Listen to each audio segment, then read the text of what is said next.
किसी के घर में पूजा हुई और तुम्हारे घर में नहीं हो पा रही है, ऐसी कोई बात नहीं है कि तुमने सब अच्छा किया फिर भी ऐसा क्यों हो रहा है तुम्हारे साथ। ये सब सोचने वाली बात नहीं है।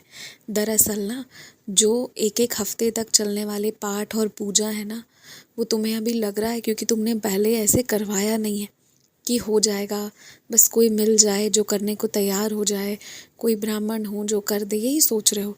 लेकिन तुम समझ नहीं रहे हो, इसमें ना बहुत शक्ति चाहिए और इसमें तुम्हें छुट्टी भी लेना होगा, बहुत सारी चीज़ों को छोड़ना होगा इस काम के लिए।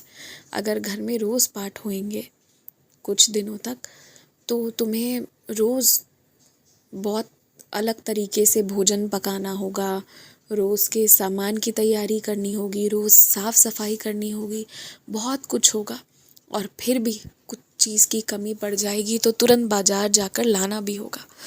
तो मैं इसकी अनुमति अभी इसलिए नहीं दे रहा हूँ कि मैं चाहता हूँ कि तुम सिर्फ कौन पूजा करवाएगा ये मत ढूंढो, कौन कौन इसे सफल बनाने में तुम्हारी सहायता करेगा ये भी ढूंढो। जब तक 2 से 3 ऐसे लोग ना मिल जाएं तुम्हें ना, जो बाहर घर बाहर सारे काम संभालने में तुम्हारी सहायता करें, तब तक इतने बड़े वाले पाठ मत करवाओ। तब तक के लिए जो तुम्हारे हिसाब से जल्दी हो सके और अच्छे से हो जाए वैसा कुछ करवाओ। तुम शुरुआत श्री सत्यनारायण स्वामी जी की कथा से करो और मैं वादा करता हूँ इस साल तुम्हारे घर पर भव्य पाठ जरूर होएगा। तुम्हारी एक आदत हो गई है कि तुम चाहते हो कि मंदिर में तुम्हें जो मंदिर के पुजारी हैं वो लोग तुम्हें पहचाने और तुम उनसे कहीं ना कहीं थोड़ी सी इज्जत खोजते हो कि वो तुम्हारा सम्मान करते हुए रोज़ वही तुमसे पूछें और तुमसे बातें करें। पर ये चाहत तुम्हारी गलत है। तुम मंदिर में किसी पुजारी के लिए नहीं आते हो, मेरे लिए आते हो। तो तुम्हें मंदिर में मेरे दर्शन पाना चाहिए और जितनी देर मन करे उतनी देर बैठना चाहिए और जब पूरा हो जाए तो फिर तुम्हें वापस अपने काम के लिए प्रस्थान करना चाहिए। किसी से उम्मीद नहीं रखनी चाहिए। और ये भी जान लो, मंदिर है तो वो सार्वजनिक स्थल है, वहाँ पर पुजारियों को निश्चित विशेष जिम्मेदारी दी गई है जिसके लिए उन्हें वो काम तरीके से करना ही है। लेकिन इसका मतलब ये नहीं है कि वो उनका मंदिर है, वो सार्वजनिक है। हर एक व्यक्ति, हर एक श्रेणी का लोग मेरे मंदिर आ सकता है। इसलिए मंदिर किसी का है ये मत समझो। मंदिर में तुम्हारा स्वागत है। मैं आज कह रहा हूँ, आया करो मंदिर।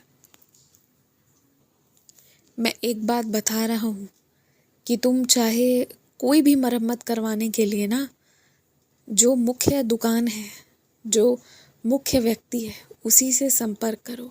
हो सकता है वो तुमसे 2 पैसे ज़्यादा लेगा, लेकिन वो अपने काम जिम्मेदारी से करवाएगा। वो अपने जिस भी आदमी को भेजेगा ना, वो काम तुम्हारा सही से तरीके से होकर निकलेगा। अगर अभी 100-200 रुपये बचाने के बारे में सोचोगे तो जो अलग से जिन लोगों को बुलाओगे ना, वो चालाकी कर सकते हैं। हो सकता है कि वो तुम्हारे काम तो कर दें, लेकिन वो ना कुछ ऐसा करके जाए कि कुछ महीनों में फिर से सब खराब हो जाए और तुम्हें फिर उन्हें फ़ोन करके बुलाना पड़े। कुछ लोग इस तरह की भी गड़बड़ी करते हैं। तो इसलिए जो मुख्य स्रोत है ना, जहाँ से जुड़े हो और जो मालिक है, वहीं से सीधे संपर्क करो। भले 2 पैसे ज़्यादा देने होंगे, लेकिन वो जिम्मेदारी लेंगे तुम्हारे काम का।